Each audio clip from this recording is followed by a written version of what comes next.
It has been the best part of 4 months since I've stepped foot inside a CEX store, properly anyway. I had a very quick look last week at the 360 games because I thought about maybe picking something up. Today was the day that I went in with the intention of buying something to actually play, and of course the new sort of way that I want to do videos is to take something into CEX to trade in, to get the credit to buy the game, to come home and play it, and also do a video on it. I don't necessarily have to use credit to buy it, of course, but that's kind of what I wanted to do today. The way I was going to get the credit was to trade in 2 PS4 games I had left over from my PS4 collection, and they were Contra and Where the Heart Leads, and they traded in for a combined total of £11. There's only one problem. When I got to CEX with the games and made sure I actually took them, I forgot my CEX card, which may not sound like a big deal because you can trade things in without the CEX card. I think you can just tell them your name and address and they can look you up and do it that way. But it was manic in there. I made the very clever decision to go to CEX on a bank holiday Monday. Now, I knew it was a bank holiday, so I don't have that excuse of, oh, I just didn't know. But they're very hit and miss in retail when it comes to bank holidays. They can either be really, really busy, or most of the time they can be dead. On this occasion, just so happens, I walked into CEX when it was really quiet. There was maybe one other person in there, no one. And then as soon as I started filming, I got halfway up the PS4 section, and then everyone came in. It was absolutely manic. It was like Black Friday. It was like shoulder to shoulder, couldn't really move, and that's why I didn't film a lot of things. I sort of filmed the things I was interested in. I didn't get to the Switch, which is a really annoying thing for me because I wanted to film the Switch, because I wanted to have a look to see what the prices had done since the announcement of the Switch 2, which I'll make a separate video about because I don't know what to do about that thing. I really want it, but at the same time, it's a lot of money. It's going to be difficult to get hold of one in the first place. Anyway, we'll talk about that in another video. Right now, though, let's get into CEX. So my first port of call was the PlayStation 4 section. Now, this isn't actually the start of the PS4 section. That is sort of off to my left, but there were too many people around that section, so I just started here with a nice little steelbook for the 2018 F1 game at £8. I'm not sure if they've started upping their prices for steelbooks. I'm a little bit out of the loop when it comes to CEX, right? I don't know their practices, if they've changed, if they're doing anything different these days, so you have to bear with me. If they do have different things that they do, I know different CEX stores do different things, right? But when it comes to steelbooks, it was always a case of they will just charge you the same amount for a steelbook as they do for the standard edition of the game. If that has changed in the last 4 months, or maybe even prior to that and I just didn't realise, let me know. That NBA 2K23 was a little bit more than I thought it would be. Something to look out for. The prices of these games could be irrelevant, but something like this, for example, we all know Minecraft sells, but of course the new film really drove up the price of the game, and that does happen with most things. We've seen it with Fallout, The Last of Us, and things like that. If a TV show or a movie comes out that coincides with a game, they do generally tend to sort of boom. So if you know of anything, apart from Borderlands, of course, let's not talk about that, but if you know of any like movie game thing that's coming out, you know, maybe a good idea to pick up 1 or 2 if you're looking to make some trade profit. I don't know what Until Dawn has done. I don't know whether that's gone up or down or what. The film is okay from what I've heard. But anyway, Sleeping Dogs, they're one of those games that I really want to dive back into and play in its entirety. Really enjoyed playing through that. I mean, to be fair, I've played through it a fair few times, but I just really enjoy it. I think it's such an underrated game. Another steelbook there, which I've seen a fair few times inside of CEX, so it's nothing really to write home about. Another steelbook, and this is a common theme in this CEX today. This is my local, and they normally have, 1 or 2 steelbooks dotted around the place, but they had quite a few today. And then I saw this. I've not seen it before. It is the complete I say complete. It's actually called the History Collection, because of course there are a hell of a lot of Wolfenstein games, and not all of them are on the PS4. So this is a collection, I think, of 4 games. I don't know what they all are off the top of my head, but I do know that you can buy them all individually cheaper than you can the pack. These are the type of games that don't trade in for much of anything at all, and the type of games you find in boot sales for £1 or £2 that no one seems to want. So if you do find yourself in a boot sale and you are interested in maybe picking this collection up and you don't mind having 4 games on the shelf, maybe look to buy them individually. And of course, places like Vinted are always your friend. You could probably get all 4 of them from the same person, bundled together, save on postage for less than a tenner, because I've seen them on there in their hundreds, and they're all like £1 or £1.50 or £2 or something. Maybe there's been a bit of a price hike recently because I don't necessarily know the prices inside out anymore like I used to, And that's kind of one of the reasons why I took this trip. And I say took this trip as if I've, specifically gone across country to find this store. This is my local. I literally walk there in like 10 minutes, right? But still, another Walking Dead collection there. Now that is, I think, one of those that is probably best to buy the collection rather than buy them individually. Once upon a time, I had a PS5, and there were actually a couple of games on there that I never got around to playing that I kind of wanted to. This wasn't one of them. Never heard of this before. It looks like some sort of RTS type game, which interested me slightly. I wouldn't necessarily rule out me ever getting a PlayStation 5 again. I would need the prices of them to come down somewhat. But, I mean, obviously that's not going to happen at the moment because of Trump and all his shenanigans. All the prices are going up everywhere. But, one day, possibly when maybe the new console comes out, I could maybe get the new console if it's backwards compatible, because a couple of these games look really, really good. I don't know if they're actually available on Xbox or not, because I've not really delved into it too much. I just looked at it and thought, that looks interesting to play, and maybe in time I'll look it up and see if I can get it on the Xbox. But if they are PlayStation exclusives, at some point I probably will need to get myself back into the PlayStation scene, but I'm going to hold off. I'm not in any rush whatsoever to do that. There are hundreds of games that I want to play that are available for the 360, the Xbox One, the Series X, and so on and so forth. So another Steelbook, this time for Tintin. I've not seen this before, but that doesn't really mean anything because this is a PS5 game, and you could probably still buy that new on Amazon. And that's one thing that if you are looking for Steelbooks and you are thinking, oh, maybe I could make a few quid on this, which you can with most Steelbooks, when it comes to things like PlayStation 5 and Series X, it's always best to just look it up on Amazon, because chances are you can still buy them new. I really dislike the way that my CEX have displayed their 360 games. Not only is it a mess, but I just don't like the shelves that they're on. They haven't changed the location of them since I was last here in January. I'm not a fan of it because I sort of face the counter, and I know the CEX staff. I mean, you could argue they don't care, and yeah, maybe they don't. And if they're watching this, maybe you don't care. Let me know in the comments. Do you work in CEX? Do you see people film? Do you care if they're filming? But I just feel like they're looking at me thinking, what a loser. And let's be fair, they're not wrong. I am a loser. But I just feel bad for filming. Maybe, I don't know. It's just something that I need to get over, I think. But I always just feel bad. Like, I feel like I need to hide the camera, even though it's pretty obvious what I'm doing. Godfather, 18 quid. Absolute banger of a game that I will have to pick up, and I'm going to say that about a lot of games going forward, but I definitely want to put that on the list of games to play and to do a video on, and this is another one of those games. I absolutely love the Fallout series, and I say that as if I've played all of them, right? I haven't really played 1 and 2. I've watched a few videos on them in the past. They look interesting, but 3 is really where it changed, right? And then that's the first one I ever played, and I loved it. I thought it was fantastic. Nothing could ever top this game. And then New Vegas came out, and I liked that just a little bit more. I'm not sure why, but I really, really like that game. Fallout 4 is fine. There's nothing wrong with it. I just don't like it as much as 3 and New Vegas. And of course, would anyone really be interested in me playing Fallout 3 and watching a video of my thoughts on it? Because I'm sure a lot of people have done it, especially with the TV series that came out, of course, and there's another season coming out. Is it this year that it's coming out? Can't remember. Either way, I'm sure a lot of people have covered the game, but it's something that I really want to get back into, and they're on Game Pass. I don't actually have to buy them. I can just download them and play them if I really want to, and I probably will, if I'm honest, and I'll get into why in just a second. But it's definitely something that I'm interested in. So if you want to see a video from me anyway of playing Fallout 3, not necessarily a whole gameplay thing where I'm doing like episode 1, the out of the vault or whatever, just a 10-minute video of me playing the whole thing all the way through and giving my opinion, a review essentially. Fallout 15 years later, or however many years it's been. There are loads of games I'd like to do that for, and this is another one. The original Far Cry, of course, remade for the Xbox 360, or rather just ported onto the 360 with enhanced graphics, no doubt. I've not actually played that on the 360. Well, that's a lie. I played it for a little bit. That and Far Cry 2, I really struggled to get on with. Far Cry 2, I played for about an hour when it originally came out, and I couldn't really work out what I was doing, where I was going. I think I drove halfway across the map, and I just gave up. I was like, do you know what? I'm done with this. And I didn't give it a fair shake, so I'd like to go back and retry it. And Far Cry 3 is one of my favourite games of all time.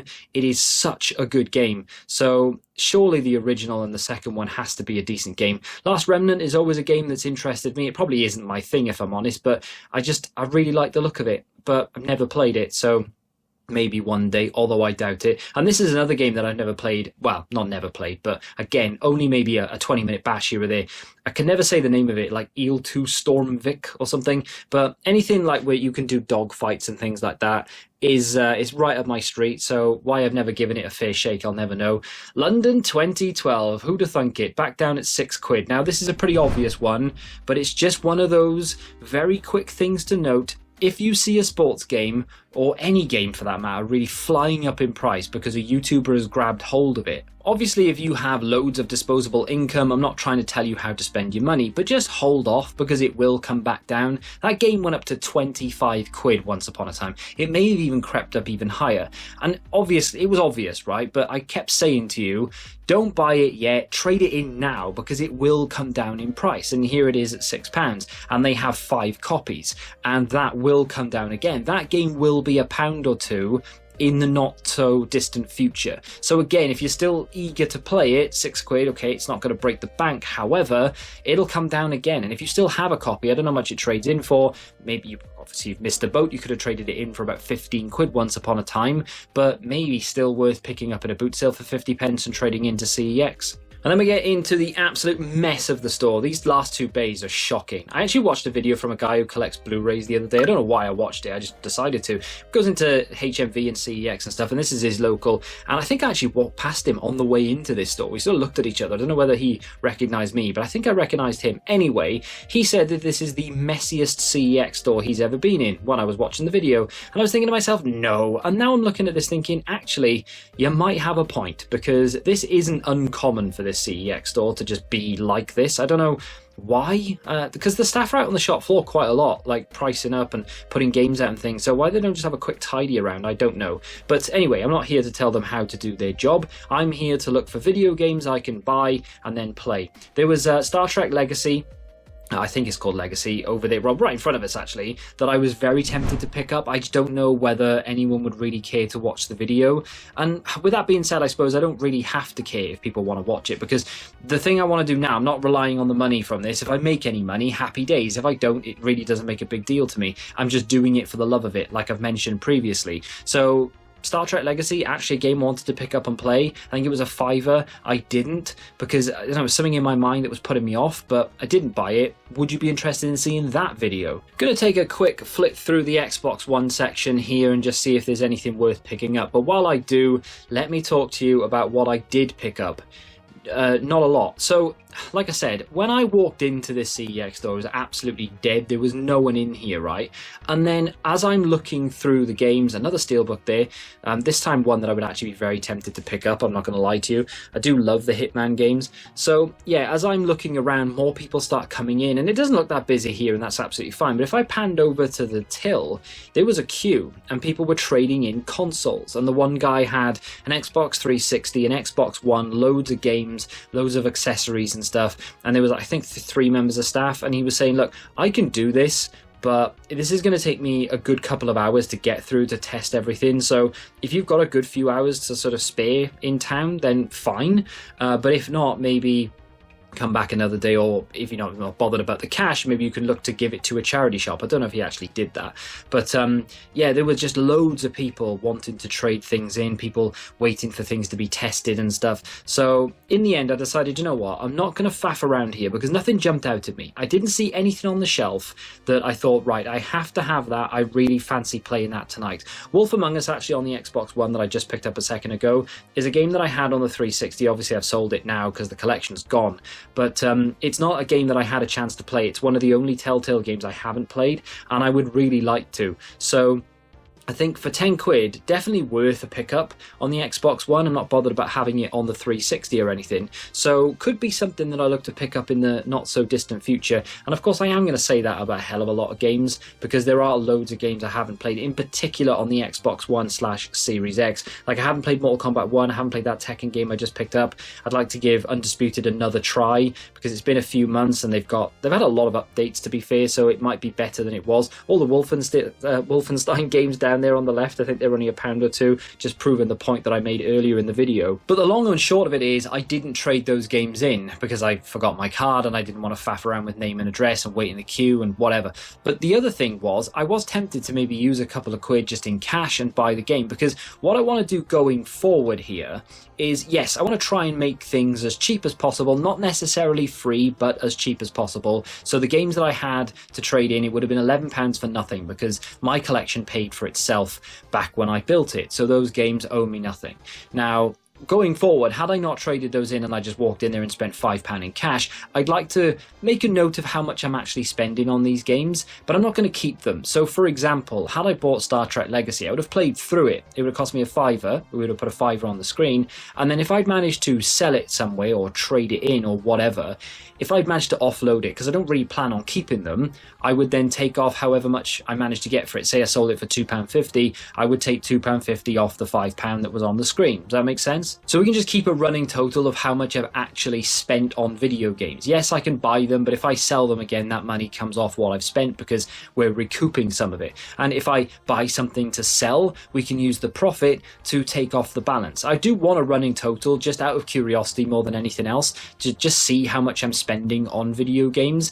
But in terms of a collection per se, I don't necessarily see myself building one necessarily.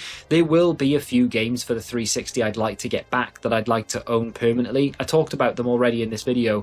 Fallout 3 and Fallout New Vegas are two of the greatest games I've ever played. Far Cry 3 is also one of those games. They're not expensive games, they're very, very cheap, but they're games I'd like to have on the shelf because they mean something to me. They are fantastic games that I can remember playing, that I had a lot of fun playing, and just looking at the spines, looking at the covers and the manuals and things, it triggers something. It's like my Mega Drive collection. It's why I can't bring myself to actually sell it, even though I don't play them.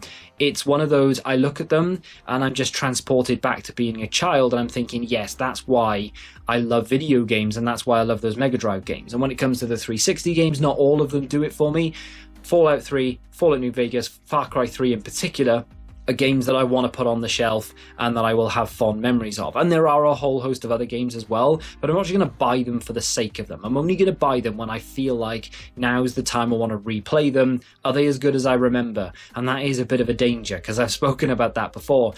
Are games as good as you actually remember them being, or is it a nostalgia trip making you feel like the game is better than it is? Because I looked at the back of that Far Cry game, not Far Cry 3, but just Far Cry, and it looks terrible. But that's not really any surprise, because of course that game is very, very old.